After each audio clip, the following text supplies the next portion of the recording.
Kronologi Pajero plat polisi, ugal-ugalan di tol tadinya berusaha minta jalan. Kronologi pengemudi mobil Pajero Sport plat polisi ugal-ugalan di jalan tol kawasan Pantai Indah Kapuk, Jakarta Utara. Aksi ugal-ugalan Pajero Sport berplat nomor 380350 itu bahkan nyaris menyerempet mobil yang berada di sebelahnya.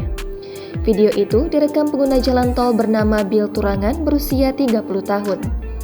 Bill mengatakan aksi ugal-ugalan mobil berplat Polri itu terjadi pada Jumat 28 Juli sekitar pukul 7:05 waktu Indonesia Barat. Mulanya, Bill dan istri tengah berangkat kerja melalui Jakarta Outer Ring Road menuju arah jalan tol Profesor Dr. Insinyur Sediatmo. Dalam perjalanan, ia bertemu iring-iringan mobil dinas polisi jenis Mitsubishi Pajero Sport berplat nomor 380350 tengah mengawal mobil Toyota Camry bernomor polisi B1196ZZH.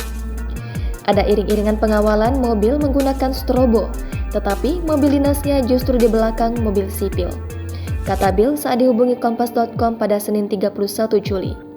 Awalnya sudah berusaha meminta jalan tanpa sinyal sirene dengan gerakan seperti di video kepada saya dan istri, namun saya hanya memberikan jawaban dengan klakson, ujar Bill melanjutkan. Setelah menyalip Bill, mobil dinas itu masih ugal-ugalan dengan memepet mobil Hyundai Trailblazer. Merasa ada yang tidak beres, Bill langsung meminta istri untuk mendokumentasikan kejadian yang berada di depan mata mereka pada saat itu. Benar saja, dalam video itu terekam momen saat Pajero Sport terus memepet mobil Hyundai Trailblazer hingga nyaris menyerempetnya. Setelah itu, Billy menyebut masih terjadi intimidasi oleh mobil Pajero Sport kepada mobil Stargazer. Namun, momen itu tak terekam karena mobil yang dikendarai Billy sudah melaju di depan kedua mobil itu. Adapun saat intimidasi itu terjadi, mobil sedan Toyota Camry yang semula dikawal justru melaju kencang meninggalkan mobil Pajero. Kompas.com tengah berupaya mengonfirmasi peristiwa ini ke Polres Jakarta Utara dan Polda Metro Jaya. Jangan lupa subscribe, share, komen, dan like ya!